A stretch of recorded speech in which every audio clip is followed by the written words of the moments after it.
ఈరోజు పుల్లాయికుంటకు సంబంధించిన తూము విజిటింగ్ కోసం లెనిన్ నగర్ సంబంధించిన అభివృద్ధి కమిటీ వ్యవస్థాపక అధ్యక్షులు, అట్లాగే అభివృద్ధి కమిటీకి సంబంధించిన కార్యవర్గ సభ్యులంతా కూడా ఈరోజు విజిటింగ్ చేయడం జరుగుతూ ఉంది. ఈ సందర్భంగా మున్సిపాలిటీకి సంబంధించిన అధికారులు కూడా ఈ సందర్భంగా దీన్ని విజిటింగ్ చేయడం జరిగింది. ప్రధానంగా పుల్లాయికుంటకు సంబంధించింది 30 ఎకరాలు ఉండాలి. ఈ 30 ఎకరాలు ఉండాల్సిన పుల్లాయికుంట ఈరోజు ప్రస్తుతం 2 ఎకరాలు 3 ఎకరాలు కుదించబడ్డ. దానికి కారణం ఏంటంటే మొత్తం కుంటకు సంబంధించిన భూములన్నీ కూడా ప్రైవేటు వ్యక్తులు, రియల్ ఎస్టేట్ వ్యాపారులంతా కూడా కబ్జా చేయడం జరిగింది.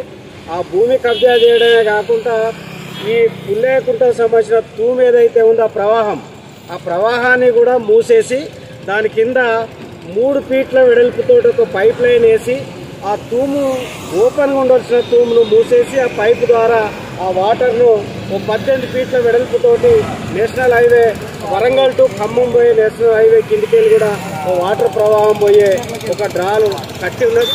దాన్ని కూడా ఆ సైజును కూడా కనీసం దృష్టిలో పెట్టుకోకుండా మొత్తం ఈ తూమునంతా కూడా మూసేయడం ద్వారా 250 కుటుంబాలు సుమారు లెనిన్ నగర్ సంబంధించిన కుటుంబాలన్నీ కూడా వర్షం వచ్చినప్పుడల్లా అవి మునుగుతున్న పరిస్థితి ఉంది.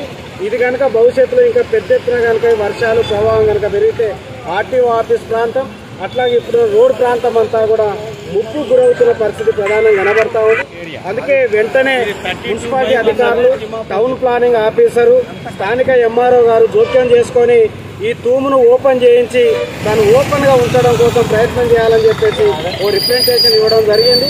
గతంలో కూడా అధికారులకు చెప్పాం. పెద్ద ఎత్తున వర్షాలు పడ్డప్పుడు, ముప్పు గురైనప్పుడు కూడా అధికారులంతా కూడా విజిటింగ్ చేశారు. దీన్ని ఓపెన్ చేయిస్తా అని చెప్పేసి అన్నారు. కానీ చెప్పడం తరువు తప్ప ఇప్పటివరకు చేసింది కూడా ఏం లేదు. ఈ తూమును ఆక్రమించిన వ్యక్తి కూడా ఒక ఇంటి నెంబర్ కూడా సంపాదించుకోవడం జరిగింది. ఈ తూము ఈ ప్రాంతం అంతా కూడా 42వ డివిజన్ రంగశాయిపేట ప్రాంతంలో ఉంటే ఆయన ఇంటి నెంబరు తిమ్మాపూర్ శివారు సంబంధించిన 43వ డివిజన్ సంబంధించిన ఇంటి నెంబర్ కూడా అలాట్ చేసుకొని ఈ స్థలాన్ని కూడా ఆక్రమించుకోవడం జరిగింది. వెంటనే దీన్ని తొలగించి ఈ తూమును చేయాలని చెప్పేసి మేము కాలనీ వాసులుగా ప్రధానంగా ప్రభుత్వాన్ని కోరుతా ఉన్నాం. నా పేరు సాగరు, లెనిన్ నగర్ వ్యవస్థాపక అధ్యక్షులు.